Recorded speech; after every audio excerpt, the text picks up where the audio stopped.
Hey guys, tonight we're squeezing ourselves into the damp, suffocating tunnels of history, the coal mines of Victorian Britain. Not for coal, not to cosplay as a heroic miner. No, tonight you're the main character in the grimy, rattling story of why actual children, yes, actual children had to spend their childhoods living, working and sneezing up black dust, all for the glory of someone else's tea kettle. Before you lather yourself in metaphoric soot, please take a second to like this video and subscribe. But only if you genuinely enjoy these late-night trips through history's worst career options. Leave a comment. What's the weirdest job you ever had? Mine was sleepy YouTube narrator. But at least I get daylight. Now, dim those lights. Set your fan to light industrial breeze and burrow deep into your comforter like a 19th century kid hiding from a foreman. Ready? Wondering what it's really like to trade recess for 12-hour shifts in a hole in the ground? Ever ask yourself why anyone allowed kids near dynamite? Why does breakfast taste like soot? And is there a workers' comp plan for missing toes? Would you rather dig coal with numb fingers or go back to awkward Zoom meetings?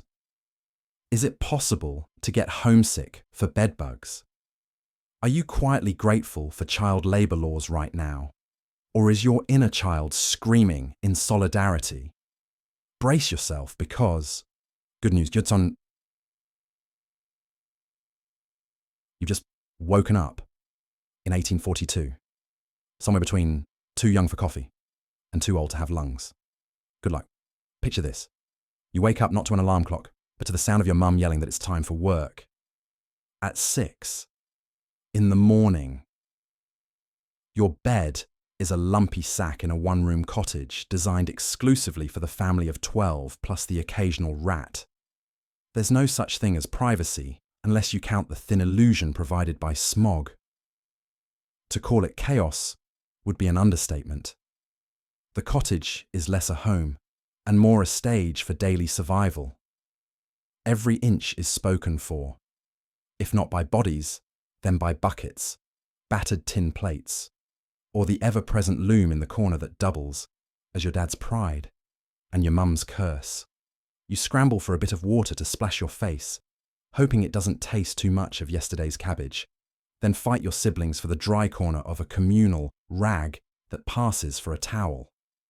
In this house, there are rules, strict, unwritten ones, and they are enforced by a combination of glares and wooden spoons.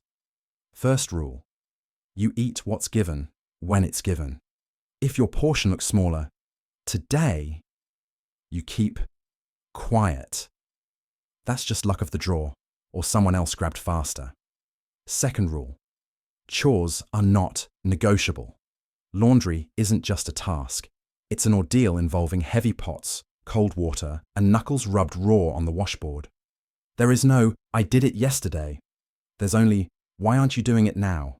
Baths are mythical events, scheduled according to the rare moment when there's water left after the animals have had their share. A pecking order that puts the family somewhere below the chickens. For the kids, keeping clean isn't about looking presentable, but about avoiding another lecture and, even scarier, one of mum's special washes, which involve a bristle brush and little regard for comfort.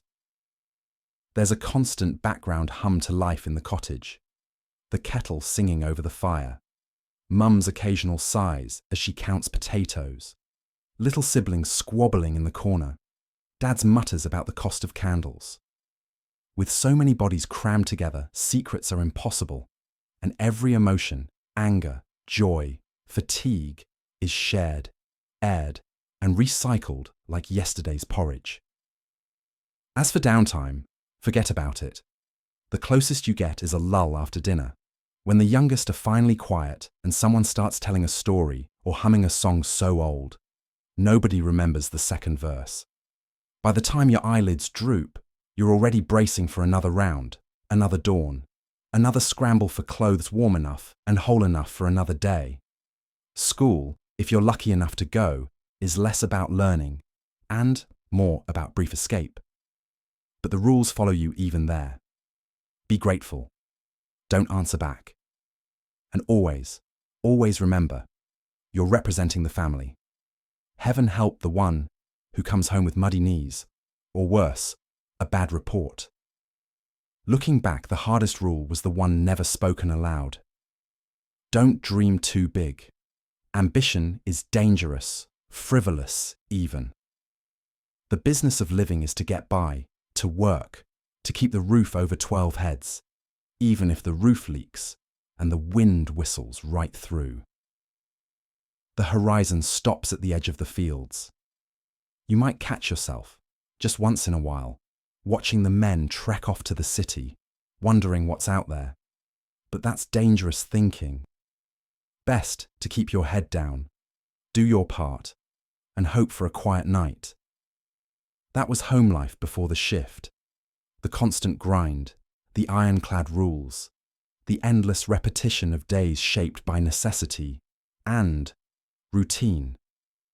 It's grim, yes, but it's also threaded with a fierce sort of loyalty, and even, on rare hidden occasions, a stubborn kind of love that keeps 12 people going, long before there was ever any talk of new beginnings.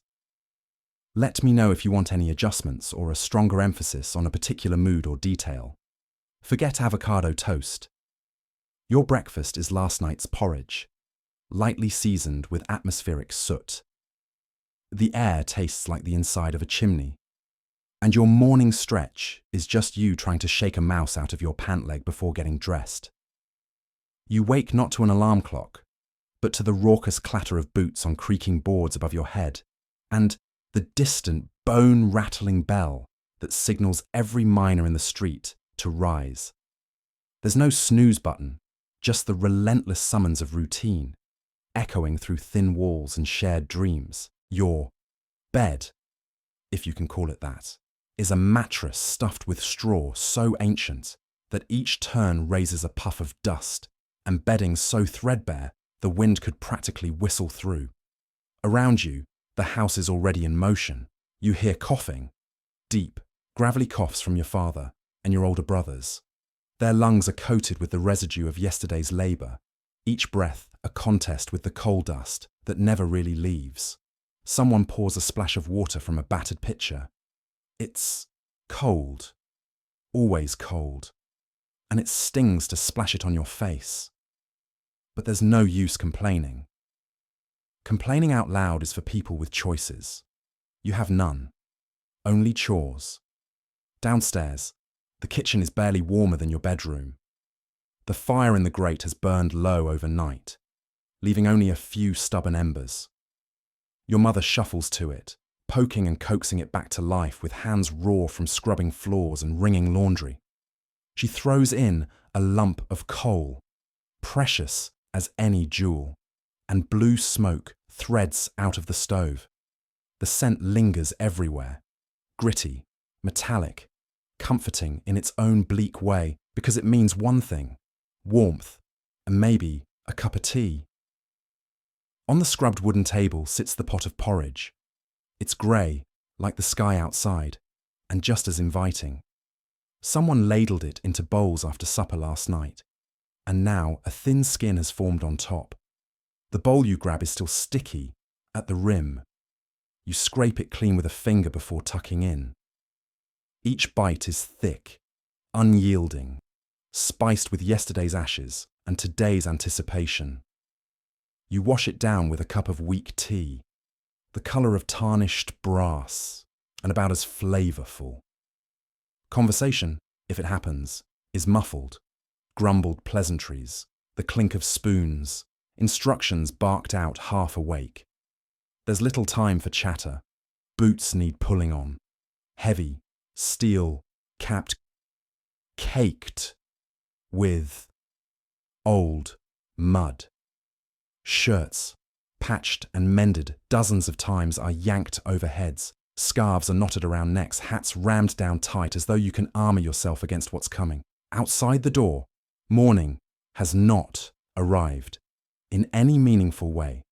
The streets are still shrouded in thick fog, heavy, with coal smoke from every chimney. It blurs the gas lamps, turning them into soft, trembling orbs. You step into the gloom, shoulders hunched, hands burrowed in pockets, already rehearsing the path to the pithead, past clusters of half-awake neighbours doing exactly the same. There's a camaraderie here, hidden beneath stoicism, everyone trudging in the same direction. Eyes lowered, but spirits stubborn.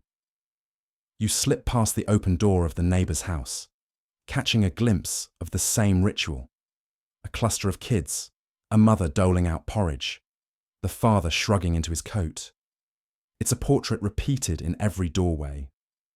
A final breath, sharp with frost and ash, and you're off, feet hitting the cobbles, belly full of porridge and nerves, heart already tuned to the dark, rhythms waiting underground.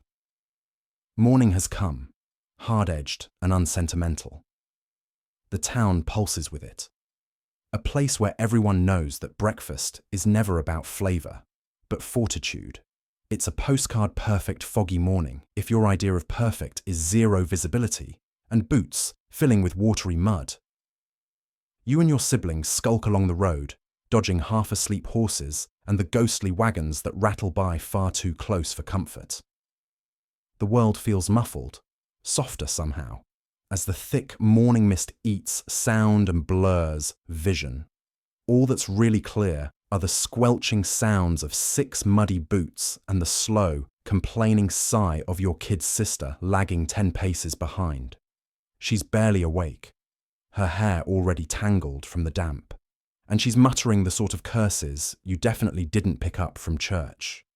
Your older brother leads, his cap pulled low, jaw set tight, pretending he feels nothing, but his hands keep stuffing themselves deeper into his pockets, searching for a bit of warmth. Ahead, the mine's distant chimney leaks a thin, oily plume. At least that's something to aim for. Otherwise, this stretch of road feels endless, overtaken by the fog and the sense that you're moving through some shoddy watercolour painting. Grey blots for trees, smeared horses, distant lantern glow bleeding sideways through the haze. Every few minutes, another horse cart clops by, its driver a shape without a face, whip flicking at the early mist as if he can chase the lateness away. The stench is inescapable, sour from the horses, acrid from coal fires burning overnight, and the steady reek rising off your own socks. Last night's rain made sure nothing in your world is dry. You exchange glances with your siblings. Words aren't really needed. The bracing morning air, the ache in your legs, and the slosh of water in your boots say plenty on their own. At each bend in the road, you count the same sad landmarks. The broken fence that looks even drunker than yesterday. The massive puddle no one, not even you, dares to jump. Your sister tries and misses, eliciting an impressive string of complaints and a muddy splash that leaves her socks 2 shades darker. Your brother rolls his eyes. You'll catch pneumonia, and then Dad will make me take your shift, he grumbles, not quite joking. A few paces on, a wagon veers too close, and your brother yanks you both out of the way.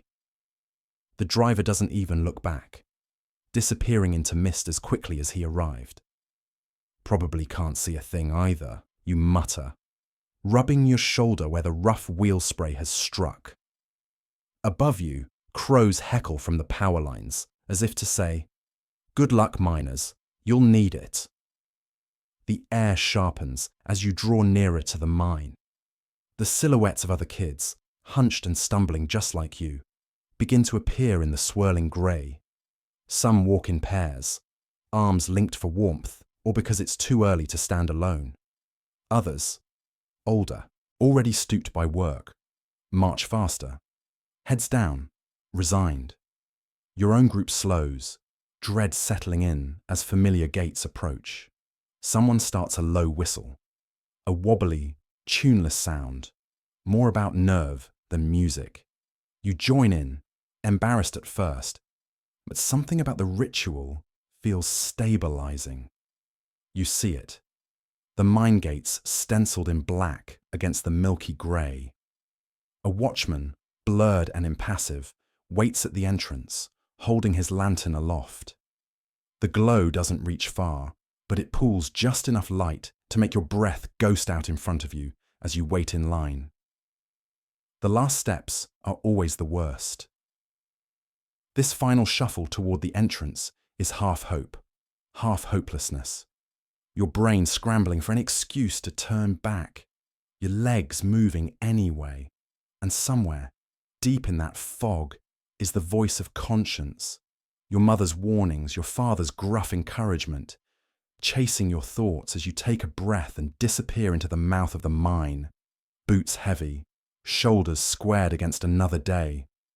Let me know if you'd like adjustments to pacing, detail, or character narrative. At the mine gate, the real day begins.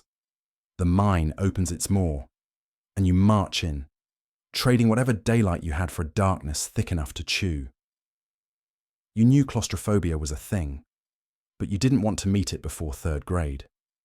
Ahead of you, the older kids walk with practiced indifference, an almost bored patience, boots scuffing the dust as if daring the dark to bite back. Your own steps are quieter, hesitant. The torchlight dances on the rough stone overhead, just high enough to remind you of stories about caves, swallowing people whole. And those stories never warned you about how the dark actually smells. Earthy, stale, tinged with machinery oil and something oddly sweet, like old bread left too long in a lunchbox. The air is instantly different, tighter. Your backpack shifts on your shoulders. Every sound carries in strange directions, echoing in a language only stone can speak. You glance back just once, trying not to look as frantic as you feel. The sun still burns outside, promising warmth and freedom, a whole different world flickering at the edge of things. But just a few steps in, and the gate is already behind you, a square of harsh, receding light, shrinking with every pace. The strange fact is, everyone in this line becomes a little smaller, hunched a bit lower, as if the mine breathes in and the world you knew gets compressed into a single, narrow pathway. Someone coughs. Someone else mutters a joke. The words get absorbed by the walls, leaving only the nervous rhythm of footsteps for company. Even your bravest friend seems quieter here. The casual boasts from outside, about facing the dark, the rats, the weird uncle who once worked 40 years in these tunnels, sound suspiciously thin now. Down here, you suspect, every bravado melts to the same childish worry. What if there's no outside anymore? What if all doors vanish, leaving you a permanent citizen of the dark? There's a checkpoint, a kind of ritual. The foreman, shadow-heavy and backlit, checks everyone's name against a clipboard. His lamp reveals a beard rimed with dust, eyes that have seen enough tunnels to seem washed out by them. He calls you by your full name, a subtle reminder that in here you are not just a kid. You are a number and a risk, a face in case of emergency. A quick nod, a grunt, and a marker slash next to your name. Permission granted. Permission to surrender yourself to the abyss. The descent truly begins when you feel the incline. The way the ground slides downwards, not enough to make you stumble, just enough to remind your legs. Roots head up, but work goes down. Pipes run along the ceiling, throbbing with the thrum of faraway pumps. Your fingers itch to touch the walls, to confirm they are real and not some painted nightmare from a Halloween funhouse. But you keep your hands to yourself. You learned quickly that the dust stains don't scrub off easily, and you'd rather not carry this place home. Time stretches oddly in the half-light. A minute feels like 10. Somewhere ahead, someone's flashlight flickers. A stuttering heartbeat that sets off a wave of nervous laughter. The sound brittle and quick. How deep will you go? The question sits in your chest. How deep is deep enough to make you forget sunlight, even for a little while. In the hush, the world of school and chores and playgrounds seems mythic, an invention you'd barely believe if you'd heard it for the first time down here. Under your feet, the ground is veined with rails, reminders that you aren't the first to pass this way, nor the last. Every echo seems loaded with ghosts, the lingering presence of all those before you, leaving just enough space for your own fear to slip in alongside theirs. You step onward, each pace a gentle act of surrender, each breath a negotiation, between what you remember from above and what you're willing to accept below. The abyss doesn't roar, it whispers, a slow, inescapable invitation to keep going, to see if you have it in you, to not just enter, but endure, lighting your way, just a candle stuck to your cap with a wad of clay. And yes, that's totally safe, unless you have strong opinions about living. Now, let's really appreciate the sheer audacity and perhaps creative madness that led someone to pair naked flames and industrial explosives in a confined underground space. In an era before headlamps and electric torches, a miner's choices were essentially limited to two: stumble blindly through the corridors, or risk spontaneous combustion for the sake of visibility. It wasn't so much a choice as it was a calculated gamble fueled by exhaustion, necessity, and a workplace culture that saw danger as an everyday companion. A flickering candle tip became not just a source of light, but the loaded dice in a game no miner wanted to lose. Yet, there was method to the madness. Candles offered a consistent, portable glow, easily replaced, and, crucially, cold comfort when you're craning your neck to check the tunnel ceiling for seams of ore.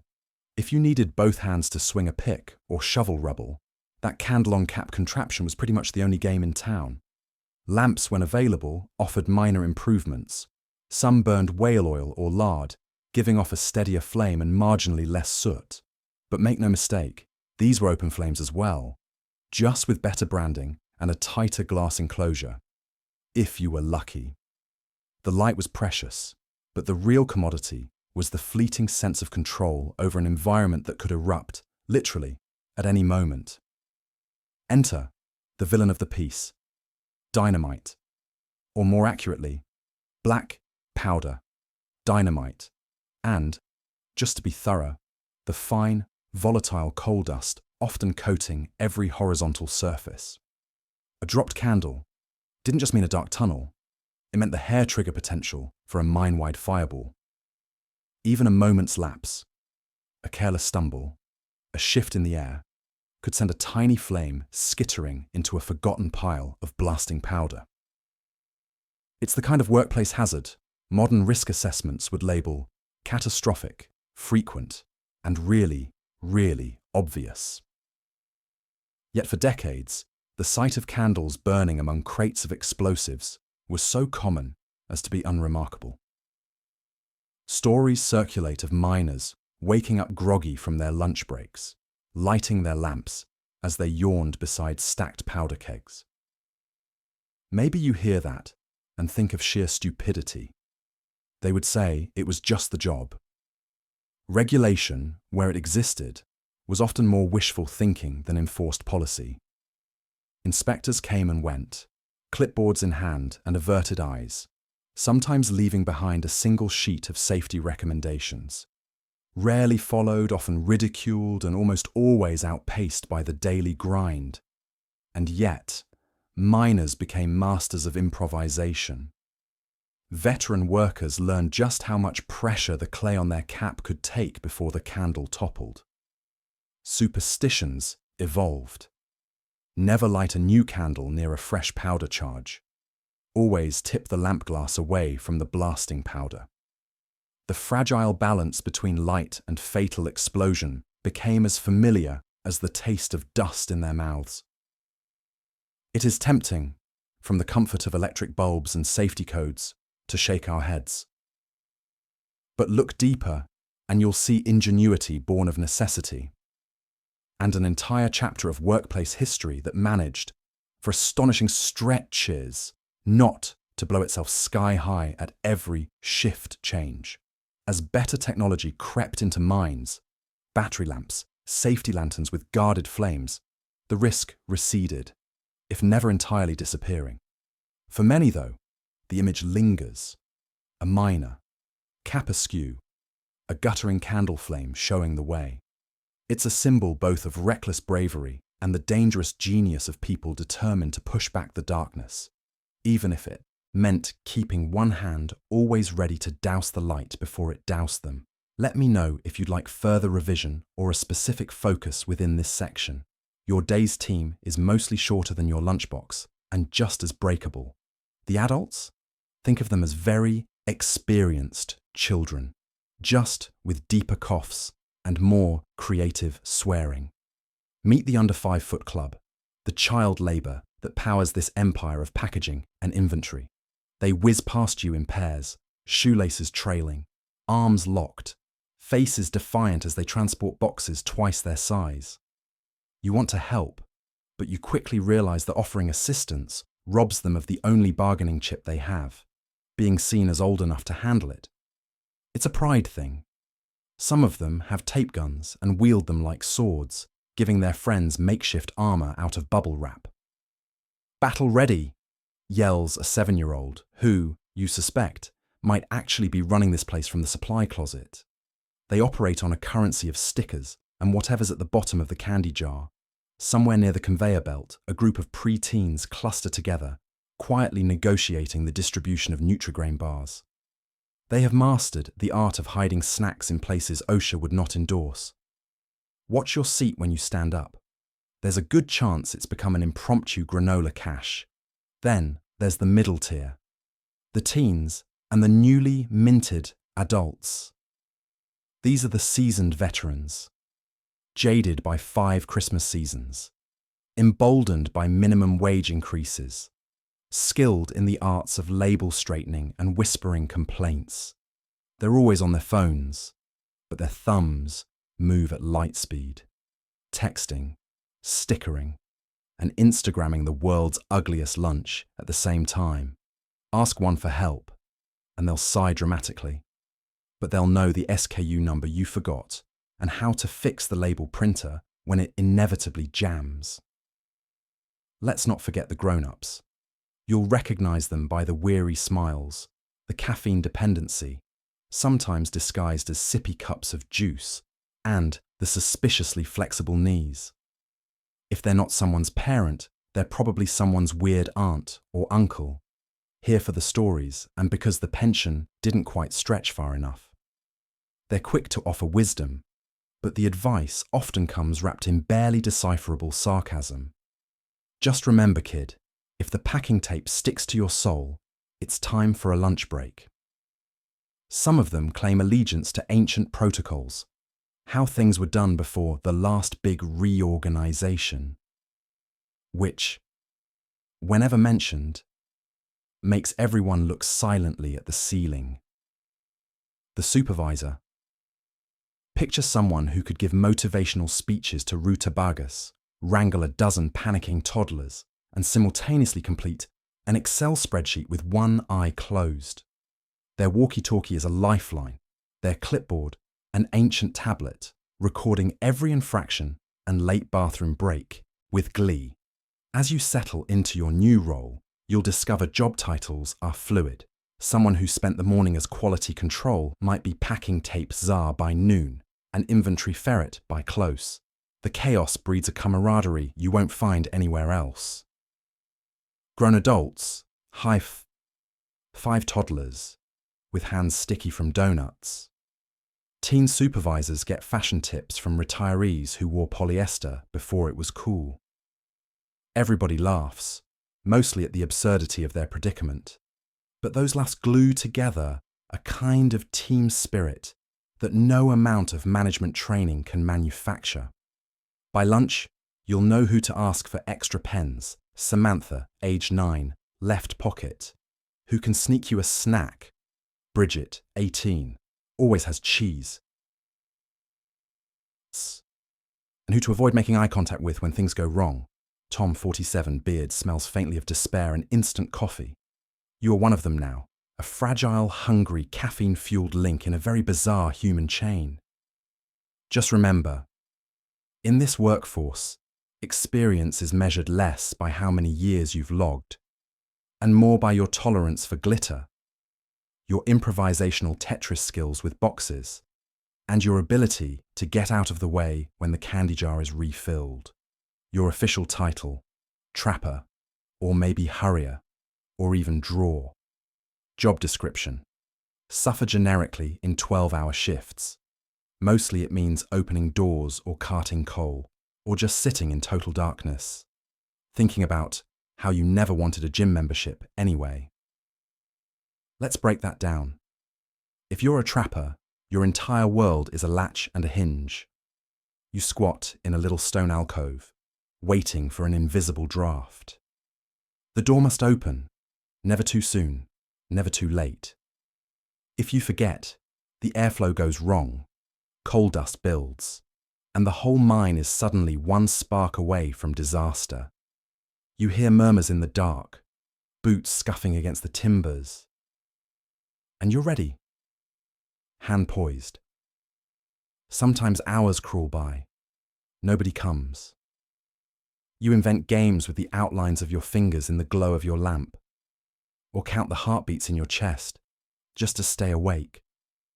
Boredom is its own form of punishment, as real as the bruises you carry home. A hurrier, by contrast, is always moving. The harness sits across your shoulders, the chain pulls at your waist, and you are the engine that drags half a ton of coal through passages barely big enough for a child. Sometimes you can rise up on all fours, if you're lucky. More often, you crawl, scraping bruises raw on your knees. There's a rhythm to the work.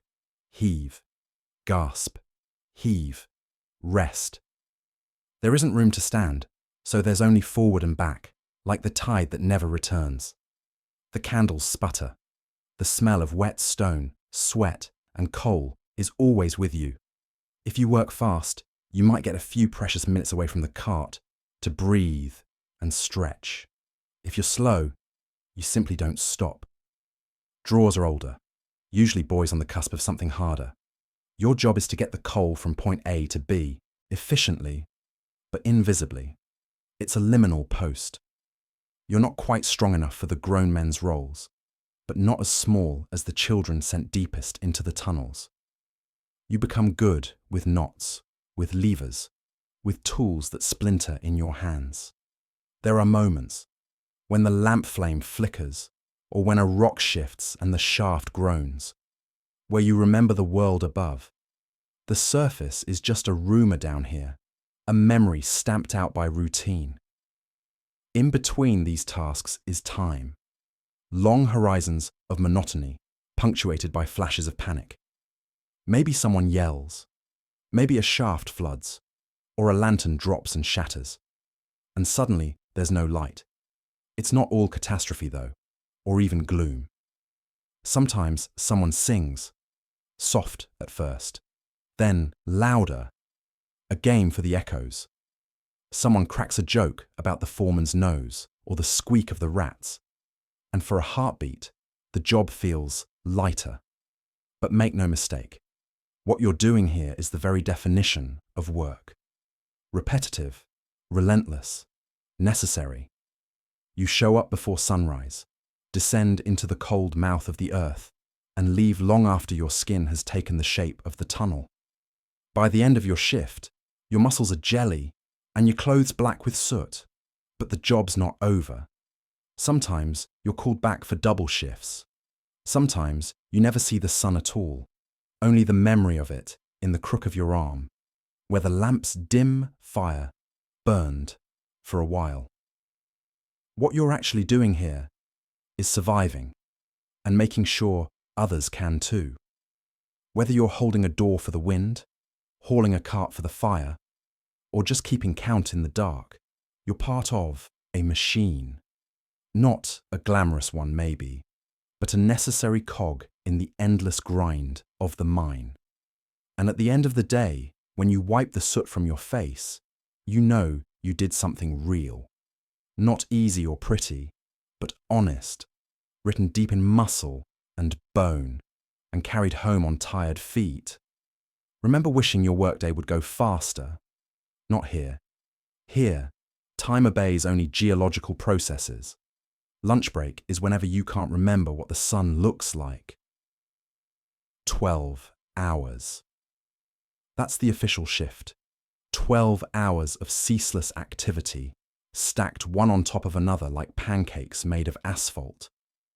What does a 12-hour shift actually mean? It's not just the longer version of an 8-hour day, stretched out like a movie you regret starting. No, it's a whole new species of time.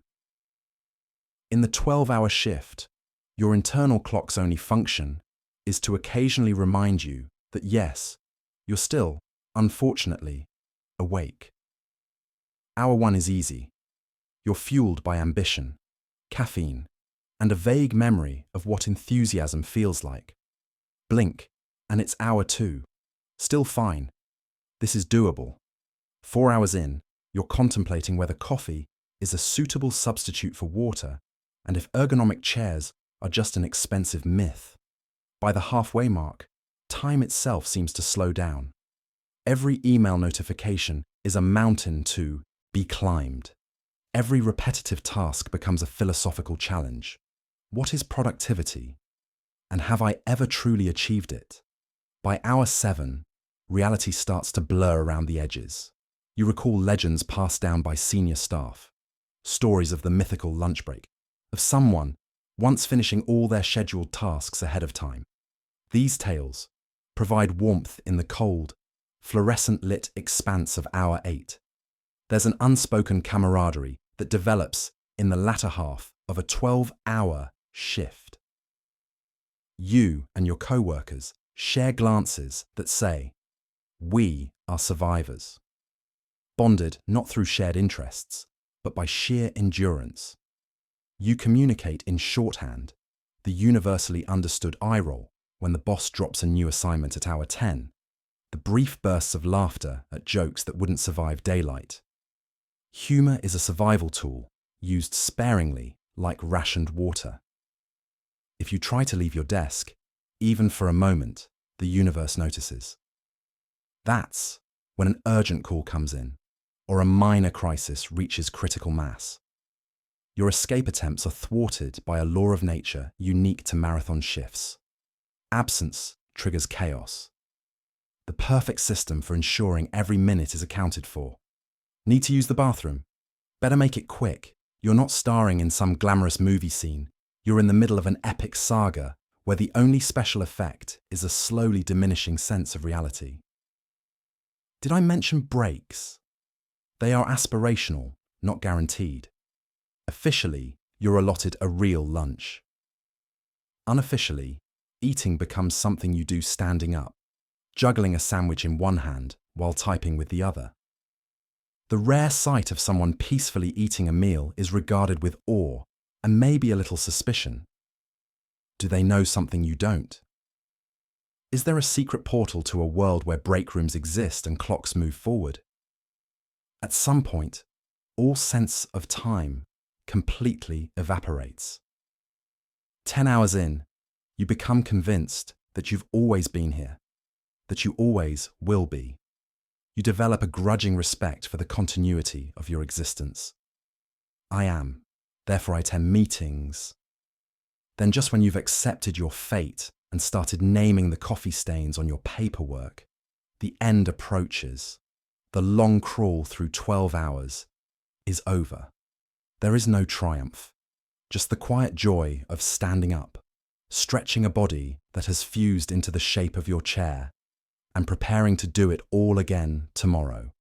So, the next time you watch the clock, wishing for a faster workday, remember, somewhere out there, a 12-hour shift is moving at the pace of continental drift, and the only shortcut is through the next sunrise, has resting coal face, and a cane with one purpose, keeping you slightly more motivated than your body wishes you were.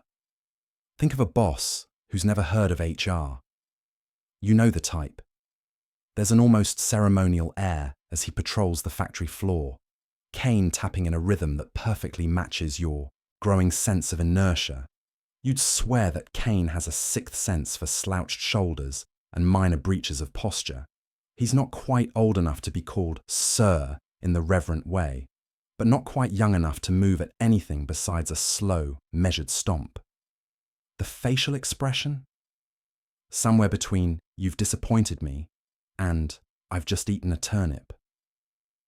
It's the look he was born with, one that discourages small talk and encourages just the right amount of nervous energy from everyone around him.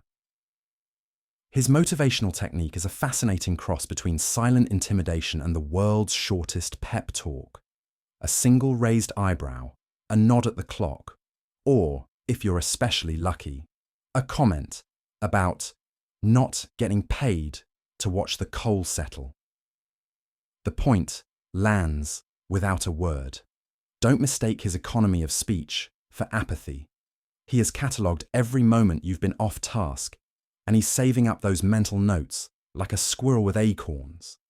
Each one a potential anecdote for your next performance review, carried out leaning on that trademark cane. His office, if you can call it that, is more a command post. A battered wooden desk, paperwork stacked in tenuous towers, an ashtray that tells you his break times are sacred and probably observed at the sacred altar of nicotine and silence.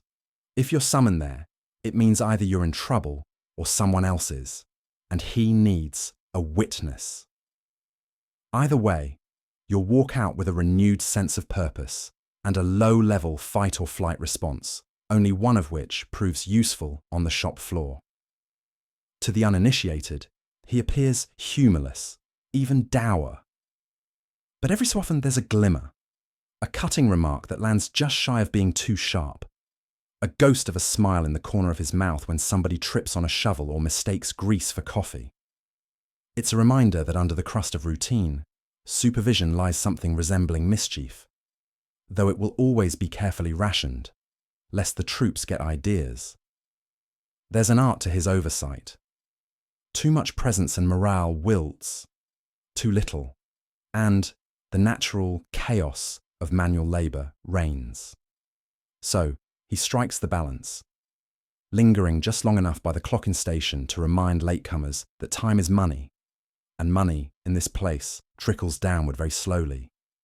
When a machine jams, or someone knocks over a cart, he materialises soundlessly, surveying the scene like a detective at a crime scene, except the only evidence he really cares about is who'll be sorting this out before break.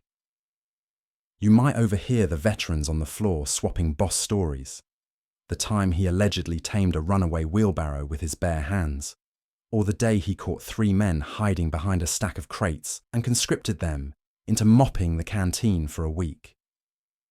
These tales grow taller with every retelling, but one detail remains constant. Nobody ever got the better of him. Not really. In some ways, he's an artifact of a different era, someone whose idea of team building is surviving another shift with your dignity, mostly intact, and your shoes marginally less filthy. He's a fixture, a living warning, and a necessary adversary. And yet, at clock-out time, you might catch him by the door, leaning on that cane, giving each worker a nod that's not quite approval, but not quite dismissal either. In his own way, it's a job well done. Depending on how much coal dust you're wearing, you might just rate not bad. Not bad at all. Around here, that's about as close to a gold star as you're ever going to get. You're wearing your finest hand-me-down shirt, 3 sizes too big, and boots that once belonged to someone named Cousin. Miner's chic, dark, durable, and resistant to compliments. But in the mines, fashion is a verb, not a noun. To fashion means to bend, patch, rotate, or reassign a piece of clothing to whatever duty is needed now. That shirt with the torn elbow. Congratulations, you've just invented a sleeve vent. If there's oil or coal dust permanently smudged on the collar, all the better. Now you're ready for any formal occasions that might arise. Say, a surprise visit from the foreman, or more likely, payday at the tavern. The uniform is less about expressing personal taste and more about telegraphing one simple message: I plan to survive. There's a hierarchy in what works. Dark colours, preferably blue, black, or whatever shade the last wash managed to create from all the other shades combined. Sturdy fabric, denim, canvas, or mysterious blends inherited from distant relatives makes the cut. Anything lighter in colour or weight will be unrecognisable by Friday, eaten by coal grime and sweat. A miner's ensemble strives for invincibility, not style. Buttons?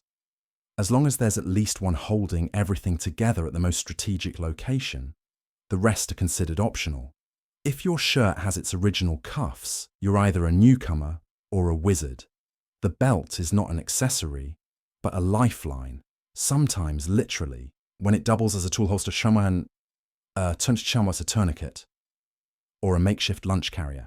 Hats go by many names: helmets, caps, or whatever bucket-like object you can find with enough rigidity to keep dust out of your hair, and yet flexible enough to shove in your pocket when the shift's over. Pants tell their own tales. If they're patched, it's not a flaw, it's a third-generation family saga. Each square is a memory, each rough stitch a testament to improvisation and frugality so deep you could mine it. Suspenders are both a necessity and a philosophical statement. Gravity is relentless, but so am I. Don't forget the boots, clunky, laced, barely waterproof, and so thoroughly broken. They know your feet's secrets. These aren't just shoes, they're your passport to every muddy tunnel and icy morning. Ownership is cloudy. A pair might transport itself mysteriously across households, only to be found by the next family member in need. New boots are a rite of passage, announced and admired skeptically until time and coal dust baptize them into the fold. Accessories, meanwhile, are strictly function. A scarf, that's a dust mask, not a flourish. Gloves, when you have them, are a buffer between hand and stone. Even pockets are strategic, lined with bits of string, chunks of bread, a stub of candle, and, if you're lucky, a coin or two. Jewellery is rare, unless you count the safety pin holding one pant leg up. If there is a guiding rule of minor fashion, it's this: if it can't survive a cave-in, a flood, and a trip through the wash basin, don't bother. Borrow, repurpose, make, do. The result is less a look than a survival strategy, one that prizes ingenuity above all. There's an odd pride in the uniform, not for how it looks, but for every day it endures, and every day it helps you do the same. In the end, the real uniform is invisible. It's written in calluses, dusted across your shoulders, and soaked into the seams of everything you wear. It is a badge of purpose, proof you're exactly where you need to be, getting the job done, no matter what costume you started with that morning. Every day is bring your own exit strategy day. The ceiling might choose to introduce itself to your forehead at any moment. The only safety net, prayers, and an outdated canary. Because the truth is, once you step into the darkness, you're really crawling into the mouth of a dragon, one whose teeth are made of limestone, coal, and just the right amount of geological spite. Cave-ins were less a question of if than when. Miners eyed every timber overhead with suspicion, keeping an internal scorecard of ominous groans and new cracks.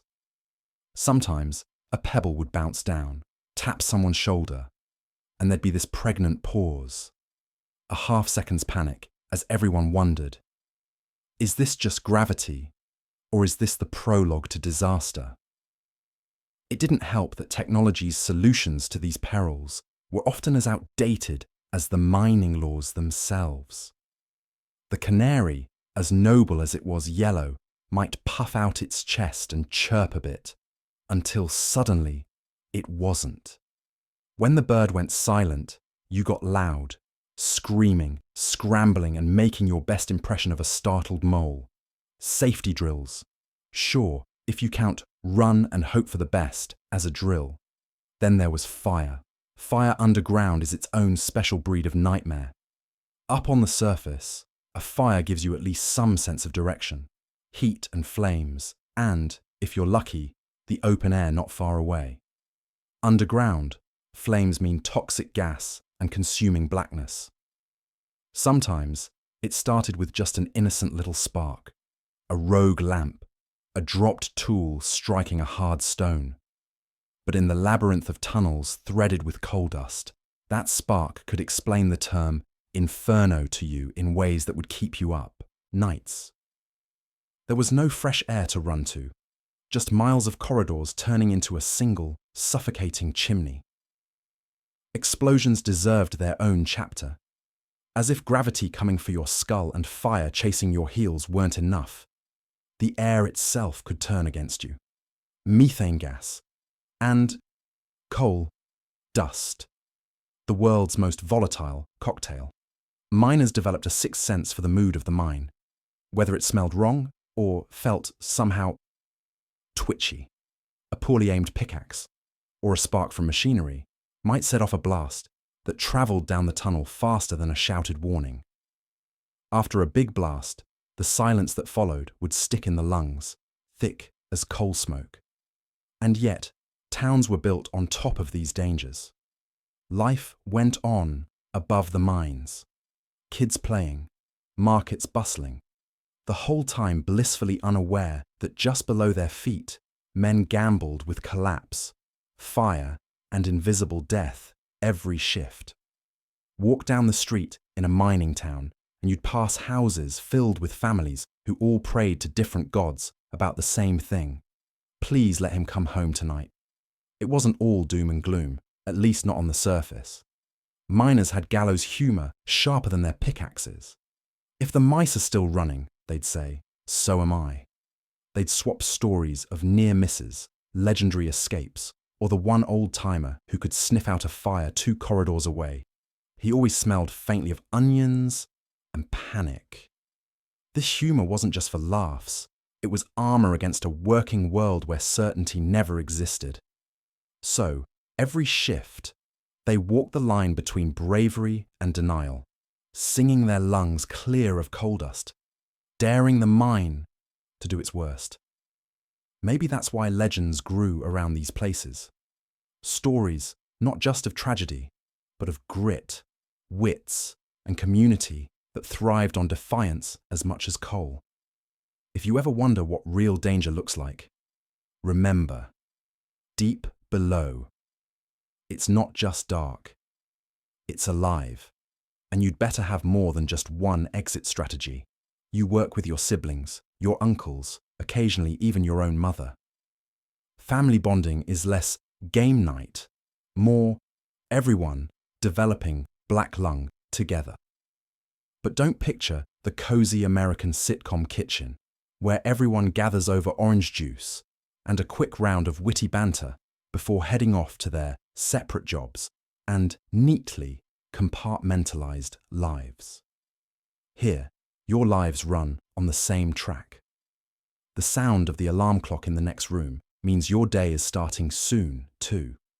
Work shoes are lined up by the door in size order, from toddler to grandpa, and a cloud of coal dust hangs low in the hallway, shared among generations. This isn't just happenstance or convenience, it's necessity, a survival tactic honed over decades, if not centuries. In many places, especially in townships orbiting the mines, keeping family under one roof isn't optional. It's the best shot at staying afloat. You pool your resources, sure, but you also pool your risks. One wage lost to automation or injury is everyone's problem now. If an uncle gets laid off, dinner shrinks for all, not just him. So, what does this look like day to day? For starters, privacy is a rumour. Your cousin walks in during your rare moment off, wanting to borrow your only clean shirt for a job interview. Your aunt lectures you about saving money while sipping the instant coffee you bought last week. You fight, bicker, defend your choices. Yes, even the dumb ones. Because there's no separating family life from work life when you all clock in at the same place. The joke is, you know more about your cousin's foot fungus than your co-workers in other jobs ever will about you. But there's also pride knitted throughout all that chaos. For every argument or snide comment, there's the quiet reassurance that you are not technically alone in this mess. When payday comes, it's a group celebration or a group pity party. Movie night, if it can be afforded, comes with a side dish of someone's birthday. If a fridge needs replacing, the cost is split 5 ways, possibly 6. You improvise. A broken chair gets 3 fixes before anyone admits it's time to toss it.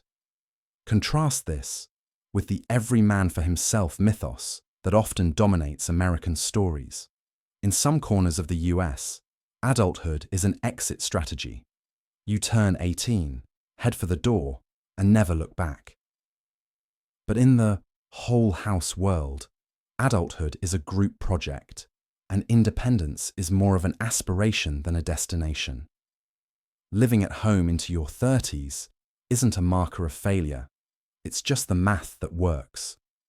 Social researchers might call it intergenerational solidarity, a survival tactic and source of strength. Critics, meanwhile, might see it as a sign of economic stagnation or backwardness. But for millions, it's simply reality. A makeshift safety net slung together from shared mortgages, swapped recipes, and the collective hope that someone's overtime pay comes through this month. It's not always pretty. There are bruised egos, broken doors, competing ambitions squeezed into a 3-bedroom house. The fights are real, and so is the friction, but so is the backup, the web of people sharing the weight, the wisdom, and yes, even the leftover stew. In a nation obsessed with individual success, maybe this collective way of living is one American problem solved. No one facing disaster completely alone. As long as the porch light is on and there's a seat at the kitchen table, you dig into a sandwich your mum lovingly prepared between 2 slices of yesterday's bread, which by now is as dry as the inside of the mine itself. Bon appétit. The darkness settles around you like a heavy coat while you try not to crunch too loudly. A few meters away, the faint glow of a carbide lamp bounces off the blackened rock walls, illuminating clusters of men quietly munching, laughter echoing between bouts of tired silence. Down here, lunch isn't just a meal, it's a momentary escape. The taste of home is a reminder of life above ground, of kitchens bright with sunlight instead of the amber flicker of lanterns. Yet even here, the ever-present tang of sulphur creeps into every bite, ghosting over cheese, ham, or last week's leftover stew slapped between bread. It's the perfume of hard work, of the earth's belly, and no amount of wrapping paper keeps it out of lunch. You lean against the tunnel wall, feeling the cool, ever-damp stone through your shirt. For a minute, outside worries fade. Wages, debts, whether your youngest will outgrow another set of shoes this winter. There's the steady rhythm of chewing, the syncopation of boots scuffing grit. One of the men, Old Jack, always manages to find a joke to tell, despite the mining company's latest threat or the cranky foreman's banshee wail. Today's punchline is as stale as your sandwich, but shared laughter, rattling up into the dark, tastes better than bread. You ration your water with the precision of a bank clerk. No one wants to trek to the surface before the shift ends. The water metallic and lukewarm, is tinged with minerals, a flavour you've grown to expect. You take small sips, swallowing carefully, grateful your flask didn't leak this morning, because once, only once, you opened your lunch to find it soggier than the bottom of the mine's lowest shaft. Every miner has a trick for dealing with the sulphur stench. Bit of apple, minty toffee, chewing tobacco, a pinch of snuff. But nothing truly works. It binds itself to your skin, your clothes, the inside of your nostrils. When you finally get home, the faintest whiff of egg farts follows you to the dinner table, prompting grimaces from the little ones and a weary smile from your wife.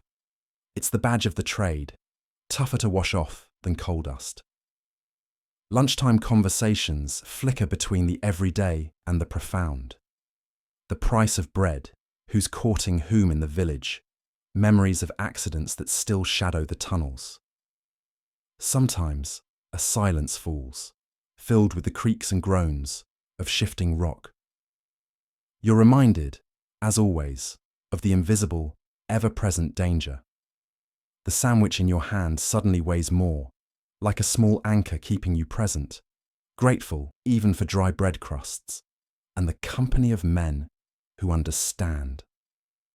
Suddenly, the bell clangs. Lunch is over. A collective sigh, half relief and half resignation, ripples through the group.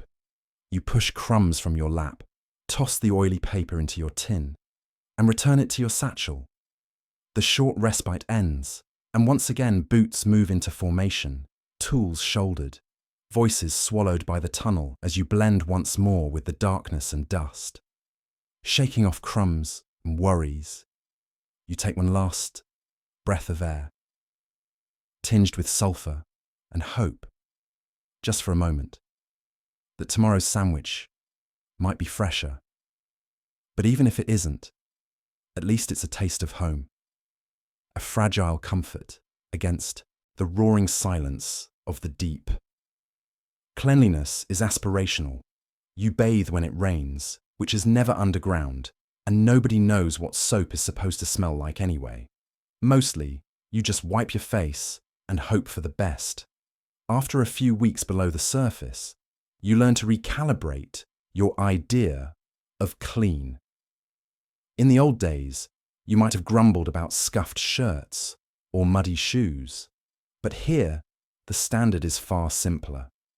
Did you avoid stepping in the big puddle by the mess hall? Are your fingernails clear enough to recognize the shape of the half moon? Then congratulations, you're one of the hygienic elite. Down here, the world isn't divided into clean and dirty, but into tolerably grimy and biohazardous. There's running water if you're lucky, though it never runs for long. Just enough for a communal wash on Fridays, or whenever the pipes agree to cooperate. Water pressure becomes the stuff of legend. Occasionally someone will report that stall 3 had enough to actually rinse their hair, and by lunchtime there's a dozen folks in a queue outside, clutching little packets of baking soda as if they might morph, magically, into shampoo. Spoiler: they don't. The communal baths are a sober experience. Nobody's here for leisure or luxury. You strip to your underclothes and hope the 16-year-old on towel duty turns mercifully away. The water, cold as certainty, slides down your back, and you scrub at the places you missed last week. The damp, half-lit room, full of echoing voices, smells faintly of iron and something you can't quite name. Afterward, all that's left is a vague feeling of renewal and an overwhelming urge to never take your socks off in public again. Soap, in theory, is a commodity. In practice, it's a rumour, passed between friends like smuggled cigarettes or stories about the before times. If anyone has any left, it's a badge of honour, a spotted, nondescript bar, the label long gone, passed between trustworthy hands for a few precious scrubs. One of the engineers claims she remembers what lemon zest soap smelled like. She's become the unofficial oracle of hygiene.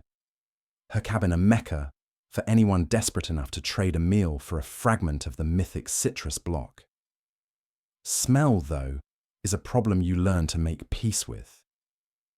The old tick of perfumed deodorant is replaced by an odd democracy of musk. One day you realize you can't recall your own scent before the dirt and dust replaced it. Instead, you adjust. You learn to recognize your friends by the grit under their fingernails and the pattern of their boot prints, not by some artificial trace of summer flowers. Laundry is a group effort. Clothes rotate through a battered tub, agitated by hand, then pegged on improvised lines hammered into concrete. Nothing ever really dries, just cycles from wet and gritty to damp and wearable. Still, it feels like a victory. Clean enough, at least, until next time. Sometimes a kid will ask, half serious, if people on the surface remember what it feels like to jump in a warm bath, the kind that fogs up windows and makes the world smell like lavender. A few grown-ups nod and invent stories, turning nostalgia into entertainment. Mostly, though, even the memory of that sort of cleanliness feels alien. Like hearing about the taste of fruit flies from a time when fruit was something you could just buy. Ultimately, hygiene down here isn't about conquering dirt. It's about adapting to colder water, to harsher soap, to the baseline grime you carry with you from one cracked tile to the next. It's a different type of clean, a truce with the environment, a quiet agreement that there are more urgent things to fret about than the ghost of last week's sweat. And tomorrow you'll do it all again. Wipe your face, roll up your sleeves, and go on pretending that clean is simply a state of mind. The mine is alive with glorious sound, water dripping, rocks shifting, the booming crash of a neighbour's shovel hitting your foot, and the endless background music of other children coughing their lungs out. These are not songs anyone would choose to dance to at a festival, but down here, it's an orchestra that never stops, an industrial symphony that bounces endlessly off the jagged black walls. Close your eyes, and you can almost convince yourself that the distant coughs are the applause at the end of some grand overture, until the hacking turns desperate and someone has to be dragged back to the main shaft for air, meaning a half-breath of something faintly less toxic. There's a rhythm to the mind's noise. In the same way, a storm has a rhythm. Unpredictable, sometimes terrifying, but always present.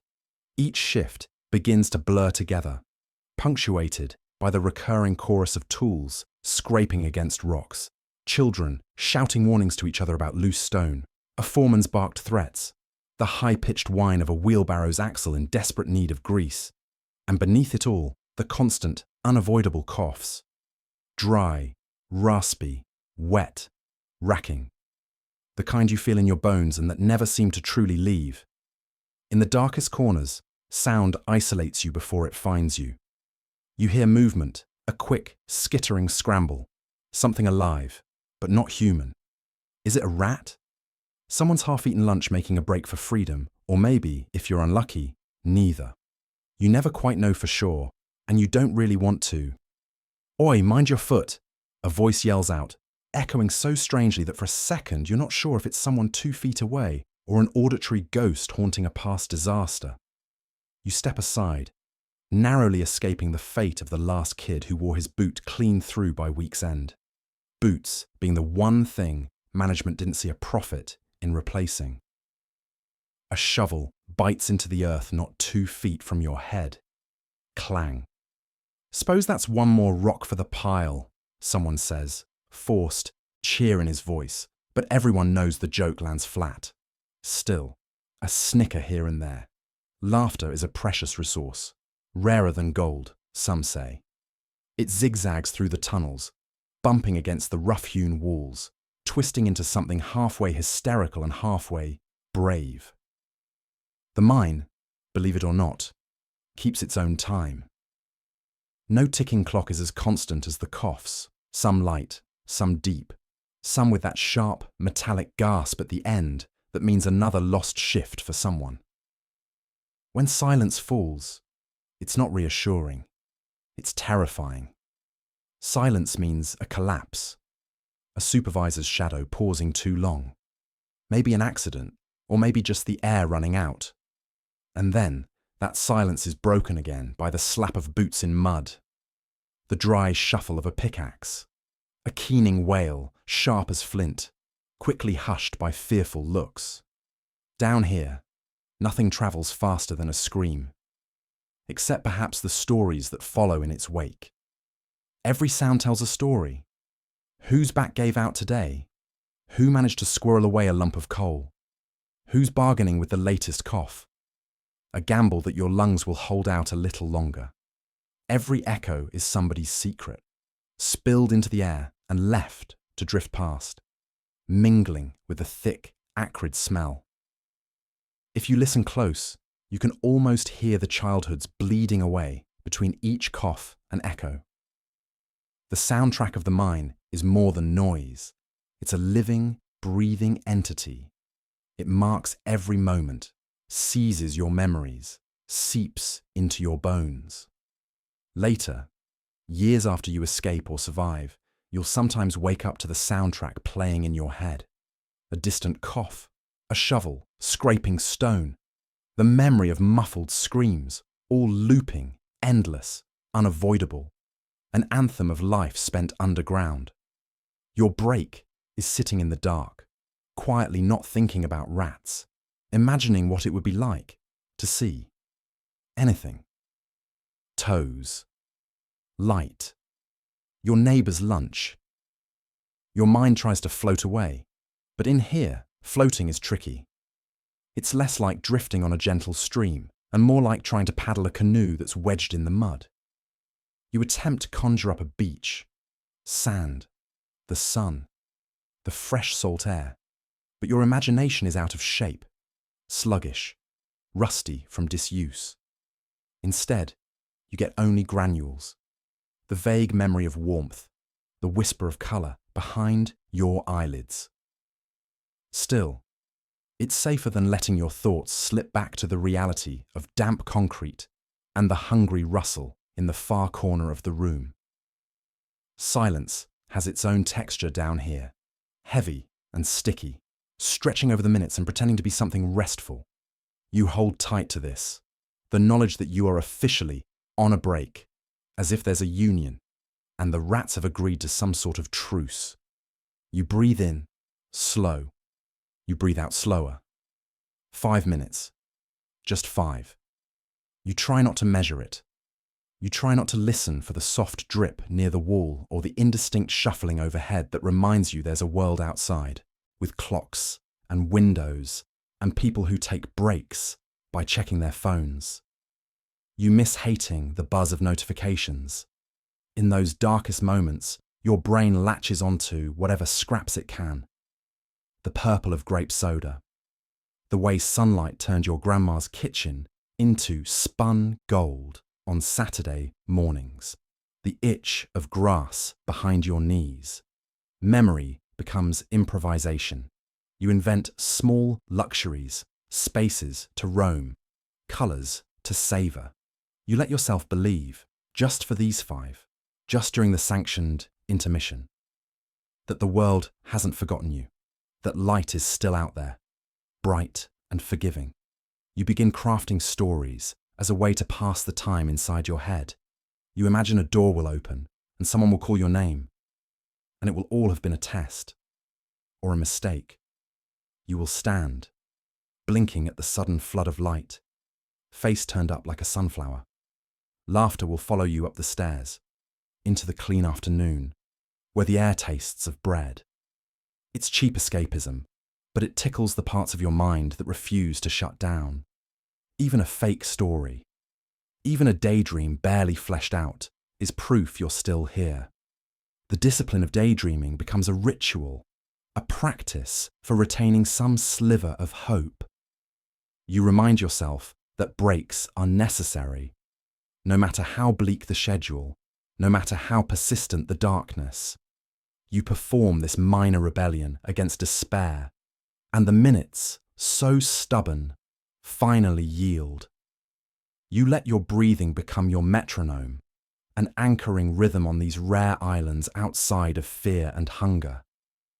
Eventually, inevitably, the thought creeps in that the 5 minutes should be over soon. You steel yourself, knowing the real world is waiting. The grey walls, the silent company, that chunk of bread somewhere in your future.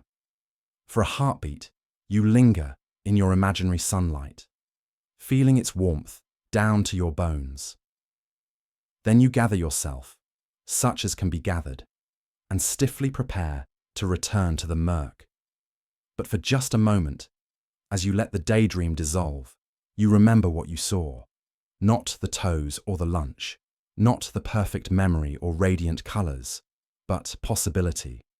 The stubborn, desperate hope that there is something else to see, that even in a place designed to erase you, your thoughts, your senses, your sense of time, you can make yourself a little light. And with that, break time's over. Here is the extended version of section 17, keeping all of the above in mind and using your supplied opening paragraph. Sometime around mid-afternoon, your brain begins to invent imaginary sunlight, and your body reconsiders its commitment to standing up. You're not tired, you insist. Tired is for the weak, the uninitiated, the ones who did not sign up for a day-long endurance marathon, powered exclusively by whatever lurks in the communal coffee pot. But evidence mounts. You lose your train of thought mid-sentence, stare at a blank wall searching for a word you never find, and begin to confuse the copy machine for a vending machine.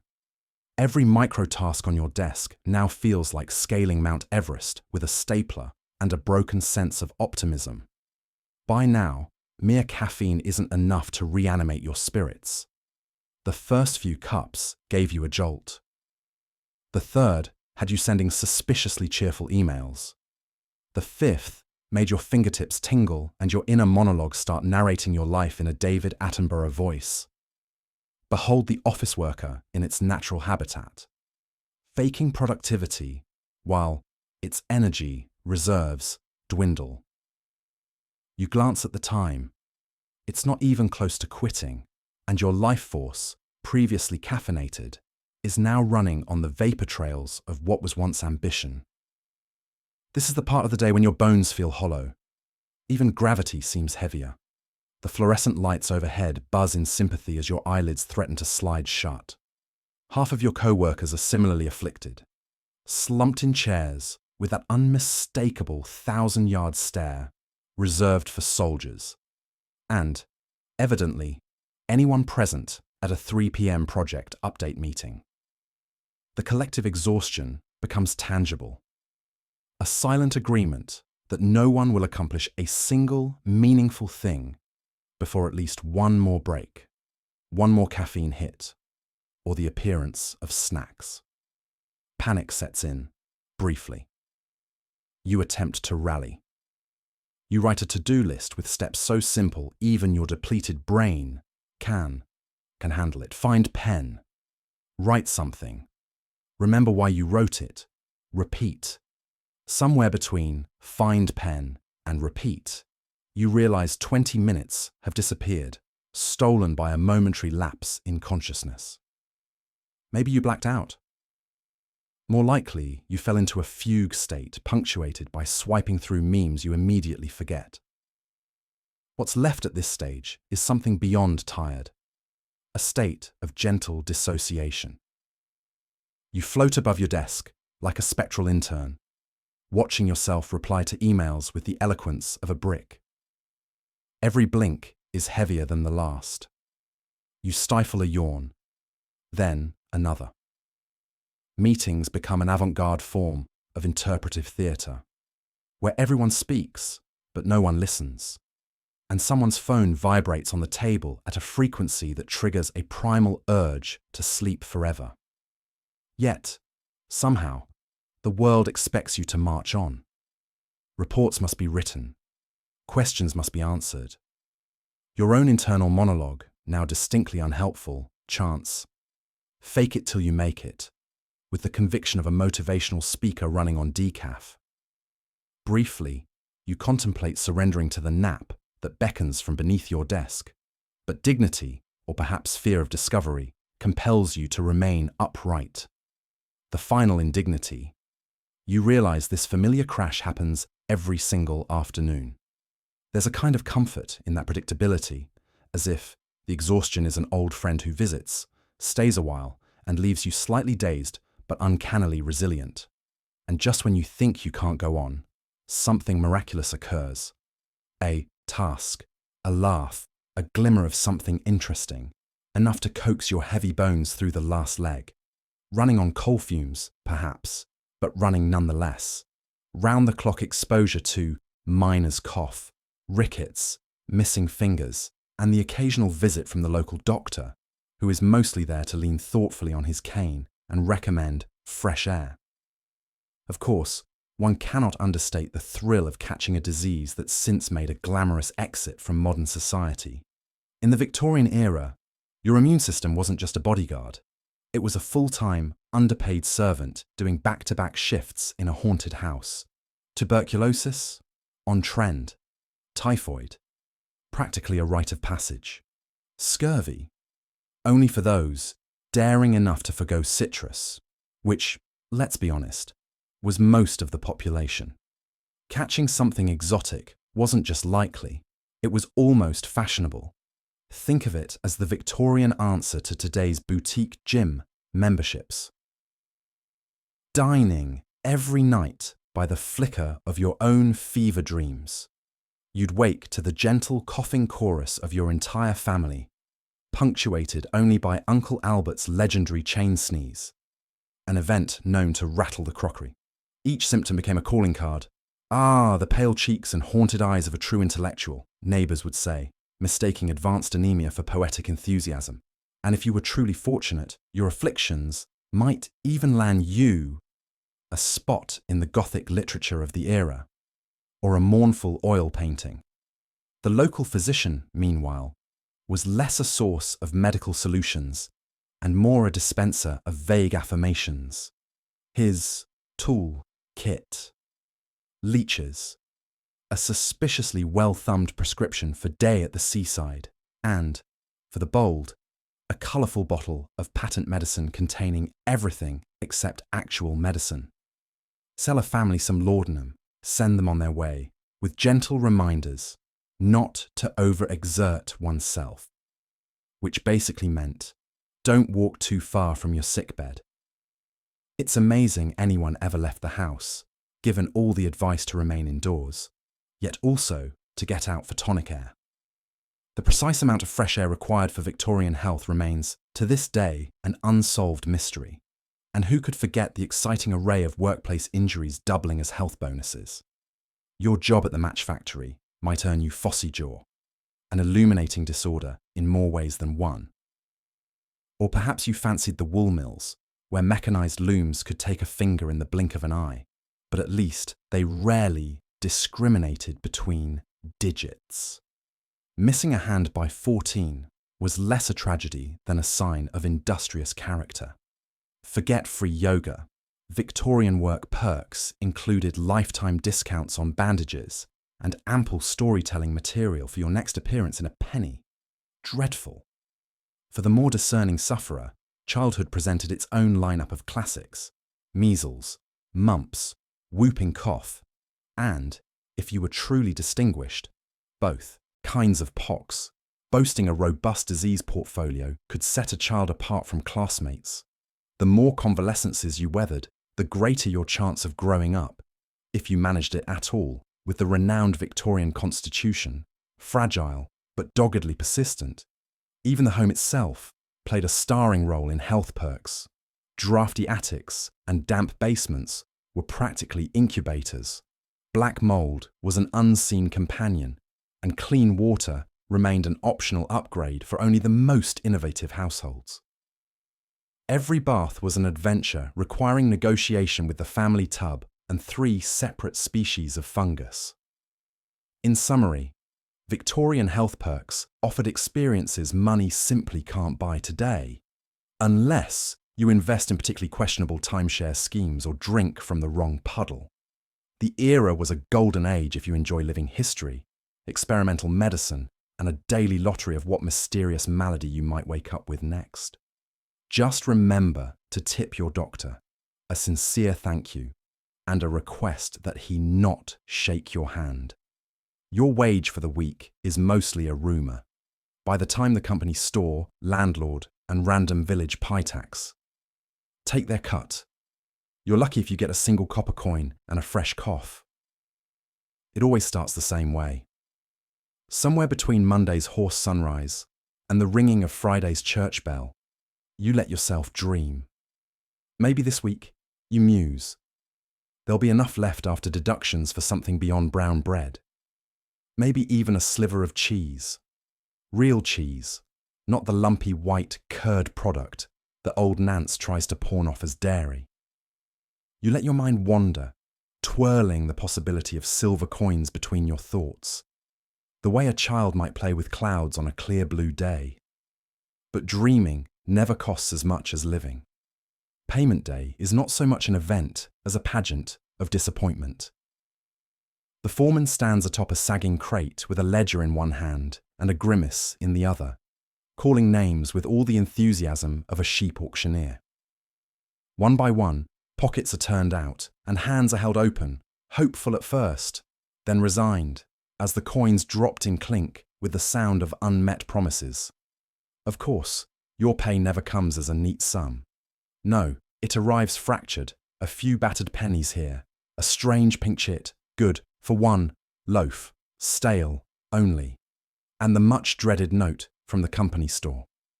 Outstanding balance, £2.06, interest applied, don't fall behind. The only thing growing faster than your debts is your frustration. Sometimes, if you're lucky or unlucky enough to be paid in actual coin, it's never the amount you expected. There's always a shortfall, usually blamed on poor sales, bad weather, or, if the manager is reaching, the nationwide shortage of worth. And when you dare to voice complaint, you get the master's favourite riddle. Would you rather have a halfpenny or a promise? By now, everyone knows a halfpenny spends only slightly better than a promise, but at least the halfpenny won't laugh in your face. The landlord, waiting in the lane, is first to snatch at your pay, his pockets deeper than a coal shaft and his patience far shorter. He claims your best coins, and, if you're a day late, slaps a fine on top, wide enough to buy himself another hat. Next comes the company store, which is less a store than a finely tuned trap. The goods are dear, the price is dearer. And credit, should you earn it, keeps you firmly shackled to your job, unable to leave, unable to prosper, and certainly unable to taste freedom. Yet it's not just the big sharks who nibble at your coins.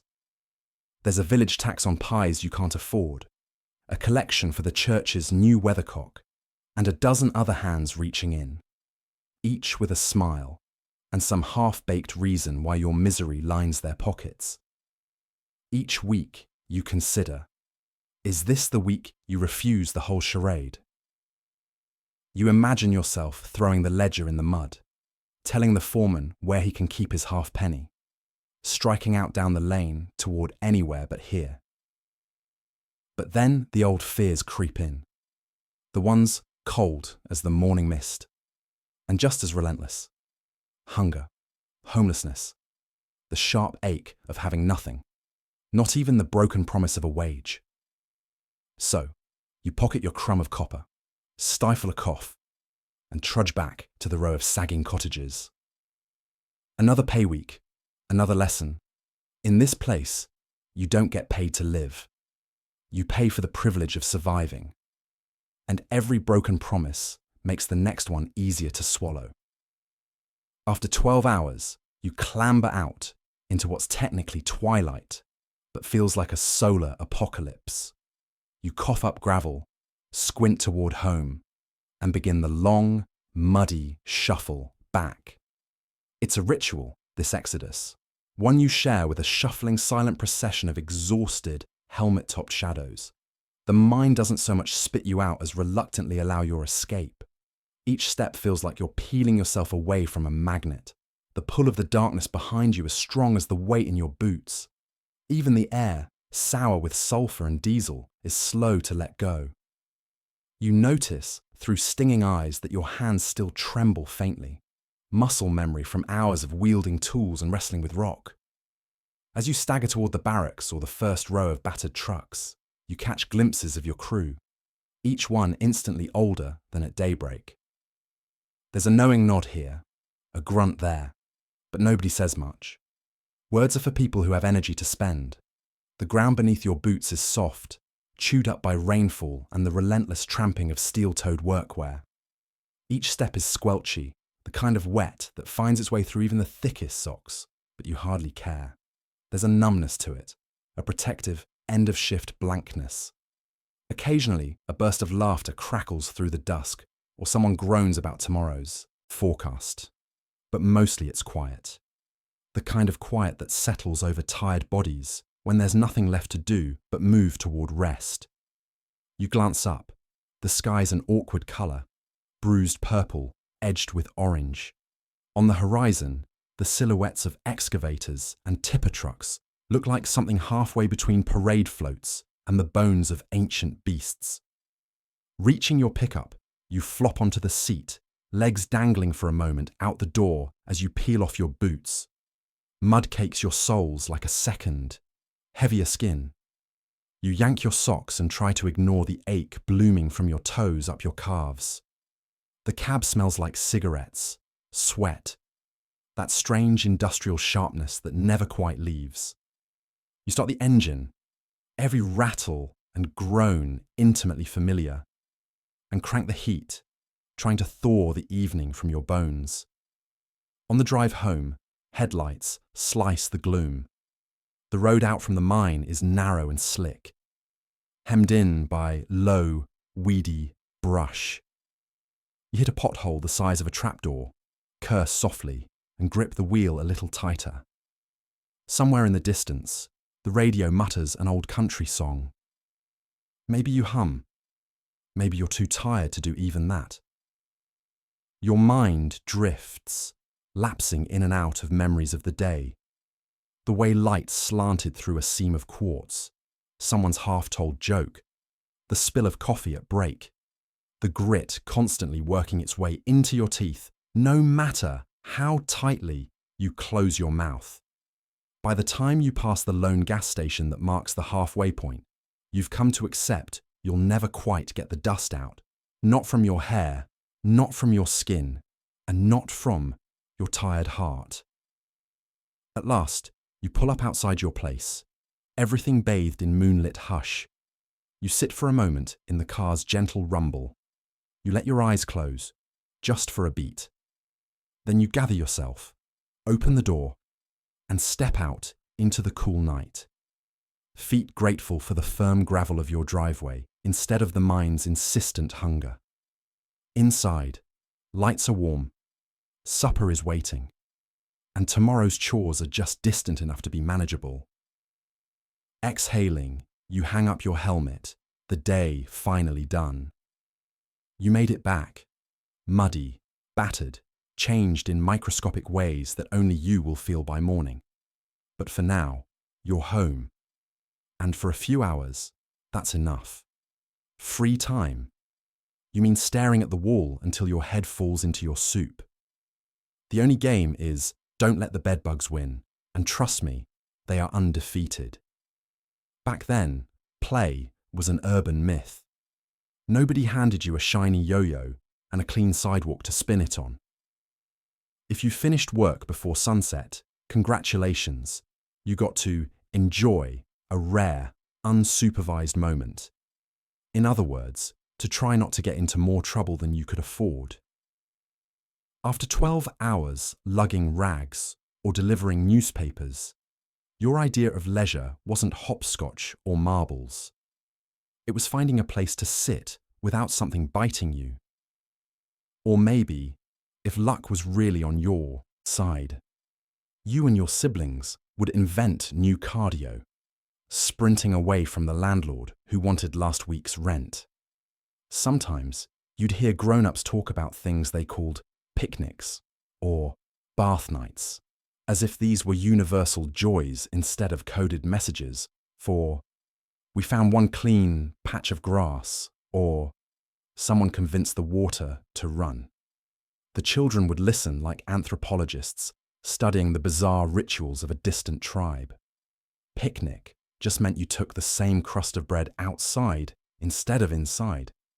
Who knew fresh air was supposed to make it taste better? Inventiveness became survival. Kids turned broken broomsticks into makeshift baseball bats, using rocks for balls and dented trash can. Lids for bases. Sure, your hands stung when you caught a pitch, but that was minor compared to missing your evening meal. Imagination was your greatest asset, since actual toys cost money, and money was for eating. The girl down the hall could draw faces on potato sacks and organise a doll party, but the dolls always ended up mashed back into soup by dinner time. Your parents, if you saw them during daylight, barely had time to remind you that play was a luxury. They had their own version of chase, running from job to job, chasing rent, chasing the next payday.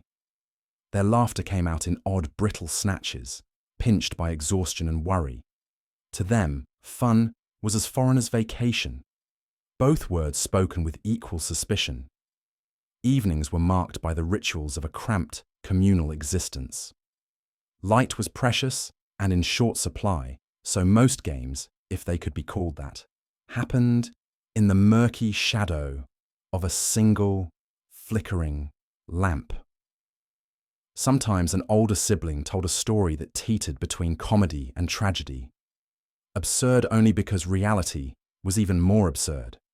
Laughter was a release valve, pressed down hard and brief, because tomorrow's alarm always rang too soon. And then, bedtime.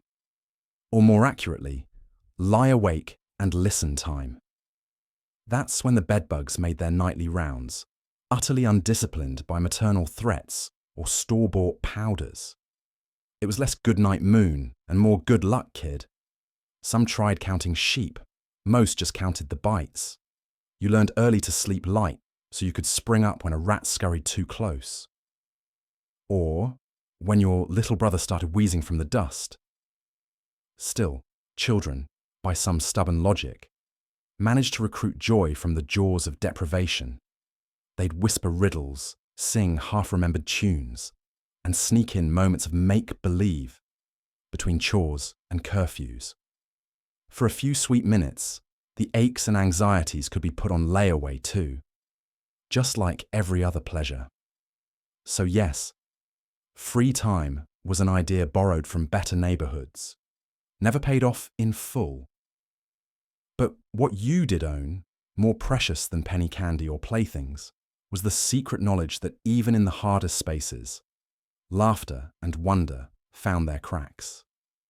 And on the rarest nights, if you shut your eyes and ignored the scratching, you might even dream of a childhood that belonged to you. Dinner is whatever's left, eaten in exhausted silence, interrupted by someone coughing up a memory of lung capacity. Plates scrape, forks drag across pale chicken, rice clumping at the edges, the vegetables gummy and listing in oil. Mum doesn't speak. She stares at her food like it's a puzzle she can't quite solve. Dad sits opposite, elbows wide, inhaling between bites, like the air has gone thick. My brother picks at his plate, rearranging carrots into city skylines, tearing bread into rough continents.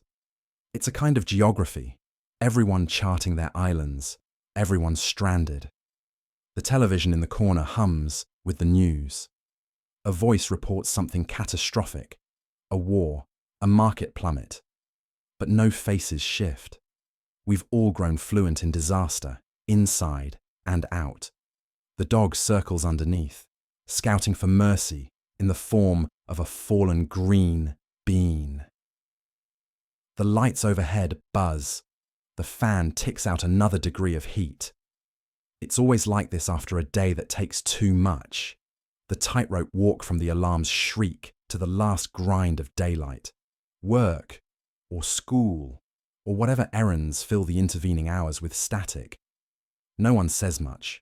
The words left have coagulated, stuck somewhere behind molars or in the soft tissue at the backs of throats.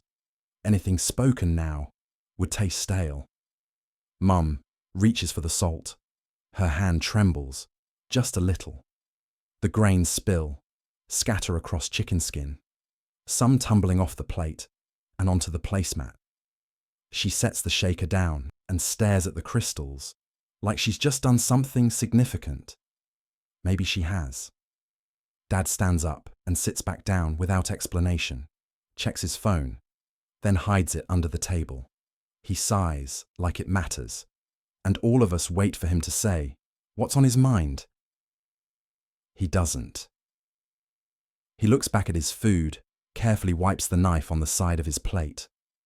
I chew slowly, feeling each muscle in my jaw ache with the effort.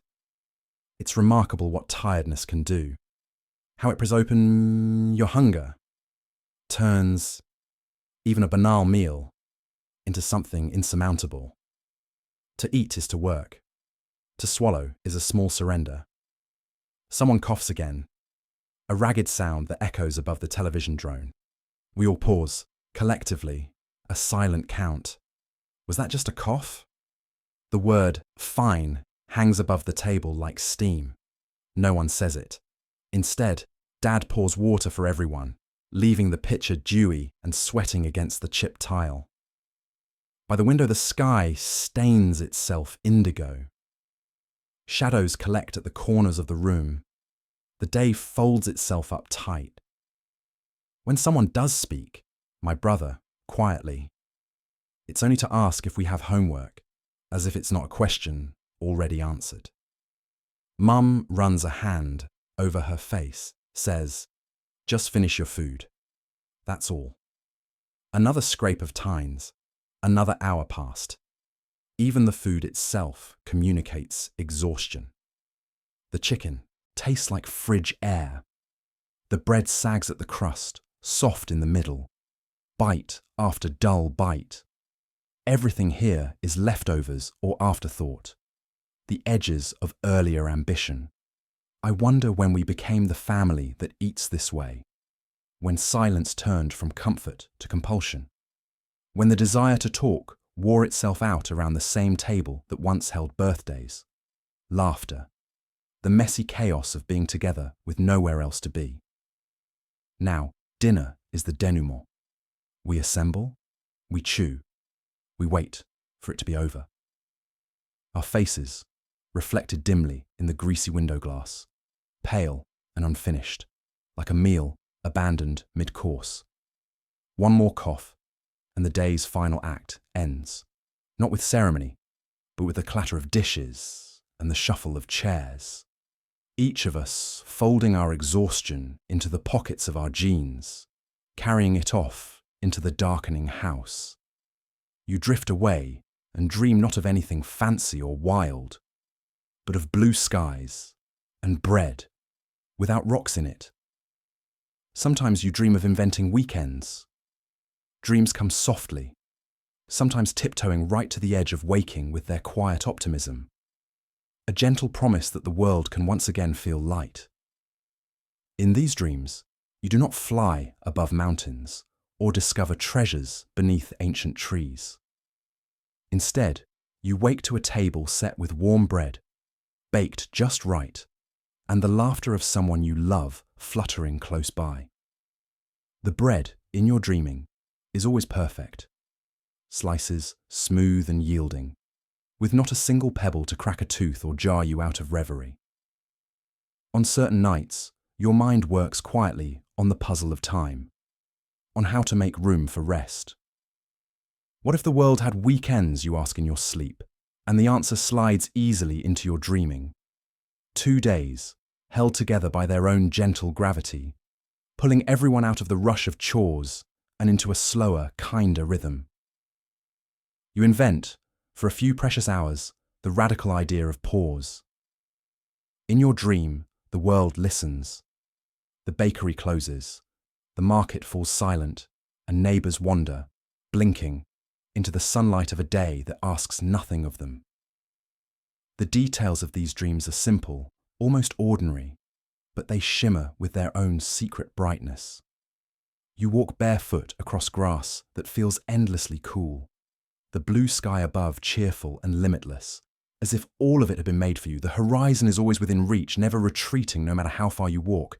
There is a sense that, for once, you are caught up on everything, a week with nothing left undone, a heart unburdened. Sometimes, the dream slips deeper. You are a child again, sheltered under the shadow of tall trees, the afternoon humming gently with bees. The bread your mother bakes never runs out. Each slice arrives, steam curling, butter softening in bright yellow pools. No one asks how much is left or how much longer there will be enough. There is always enough in these dreams. Enough food, enough warmth, enough love. You see the faces you miss speaking softly, with no rush to reach the end of any story. Even the night air is kind, carrying the promise of safety heavier than any blanket. There are moments, while dreaming, when you feel the warp and weft of hope weaving its way back into your heart. The idea that what is broken might be mended, that hunger might one day be only a distant memory.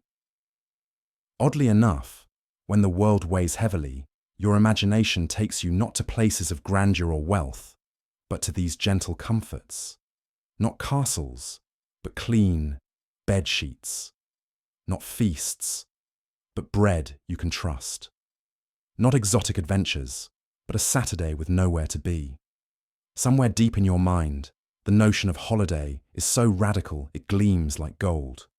A day to rest seems more dazzling than any crown. Sometimes, a strange thing happens. You begin to trust these dreams. In the moment before waking, you carry their softness with you into the hard light of morning. You remember the ease of unbroken bread, the possibility of an invented weekend, and for a while, it is enough. It helps you stand and shake the weariness off, one more time. Even as you brush crumbs from your lips, real or dreamed, you feel the gentle certainty that hope, no matter how quietly it arrives, is the one visitor that always returns. And so, you spend your nights not chasing the impossible, but longing for the simple gifts that matter most. In dreaming, you become the inventor of solace, the architect of rest, the keeper of blue skies. And for a little while, that is all you need.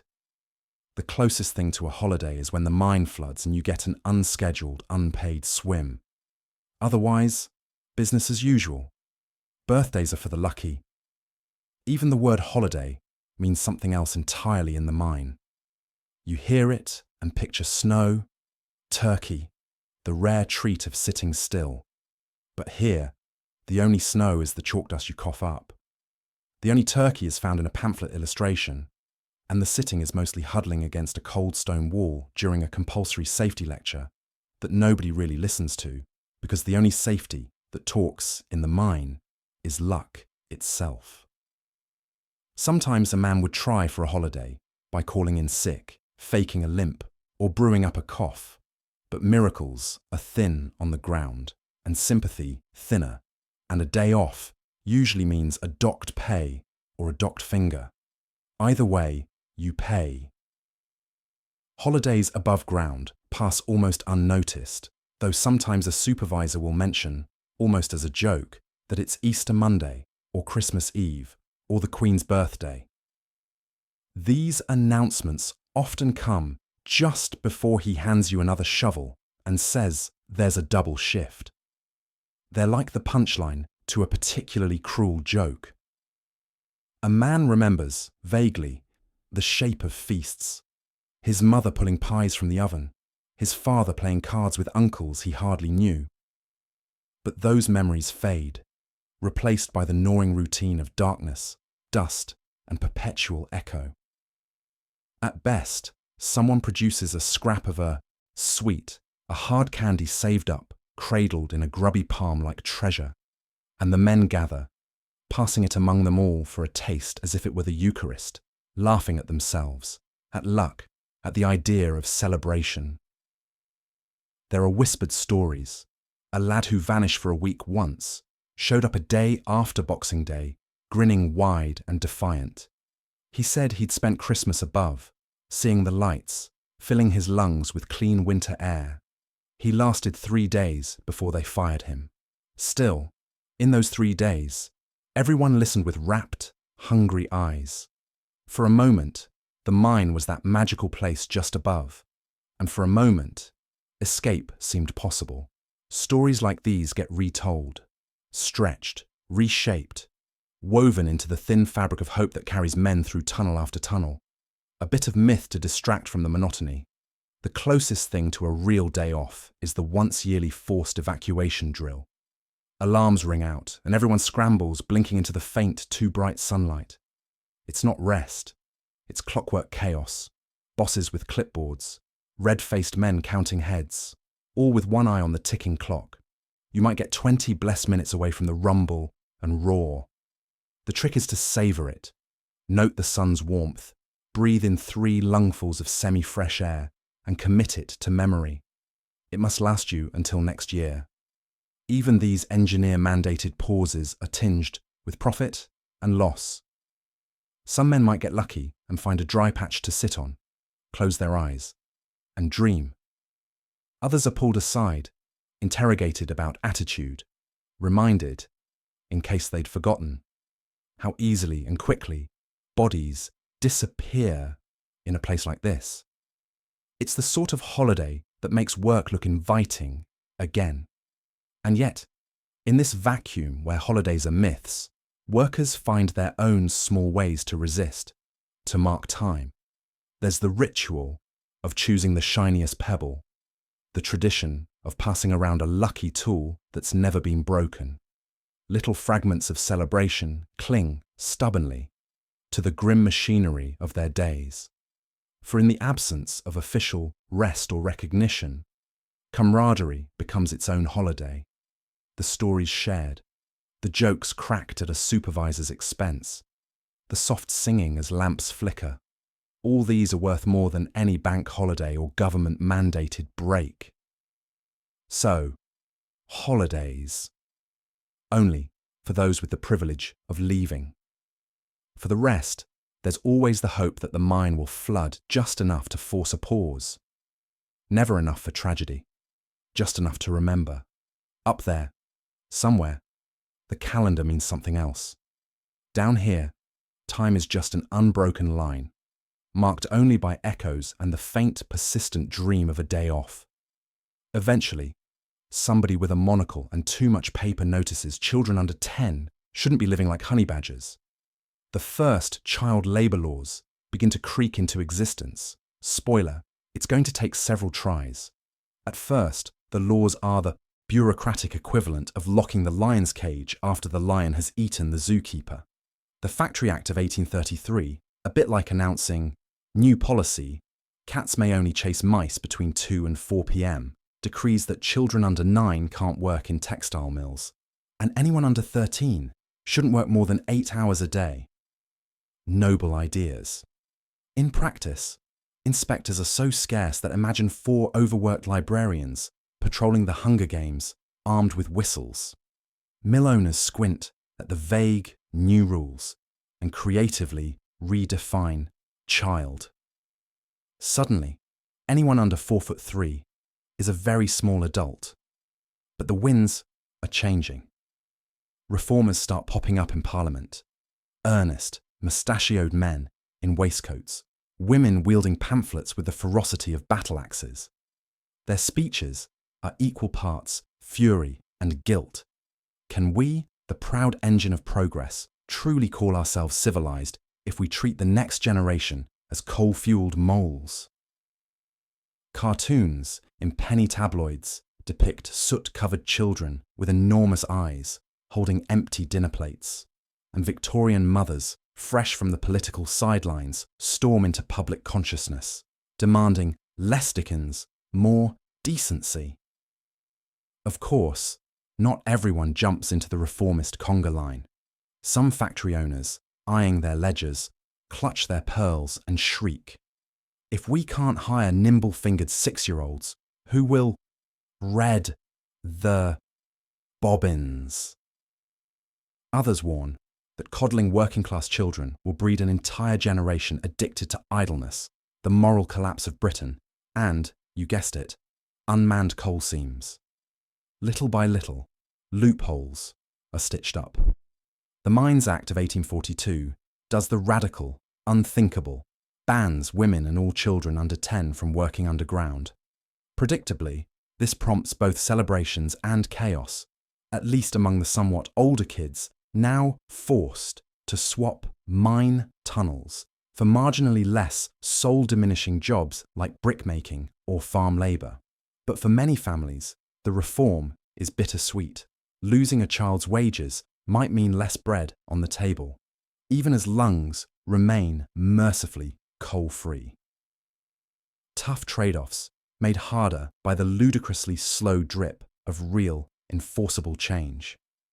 Inspectors improve, and the laws keep getting patched.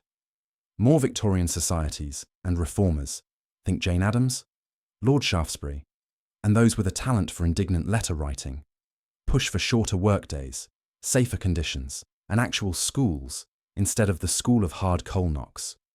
The press, having discovered the lucrative power of outrage, floods the public with images of little girls shoveling darkness and boy trappers barely visible under layers of soot. Bit by bit, the tide turns. In the background, there's always the activism of the children themselves. Stories trickle out of strikes, work stoppages, or a 12-year-old refusing to squeeze through a shaft because I'd rather take my chances with the rats, thanks. These small acts of rebellion, quiet and brave, are as much a part of progress as any act of parliament. By the late 1800s, the worst abuses are, mostly, outlawed. Legislators discover education is more than a luxury. It's the ticket out. Attendance laws and growing public empathy mean more kids swap the mines for the classroom, chalk dust for coal dust. It's easy to look back and scoff at the slowness of it all. But progress is never a lightning bolt. It's a stubborn, sputtering candle, carried by people who see what's wrong and refuse to look away. The reforms may have begun with the bemused question, "Have you tried not sending children down there?" But finished with the steadfast answer, "We can do better." So tonight, as you burrow into your pillow fortress, breathe deep and savour that fresh, unmined air. Spare a thought for the children of the Victorian mines, who swapped recess for rock dust, and families who stuck together simply because there was no choice.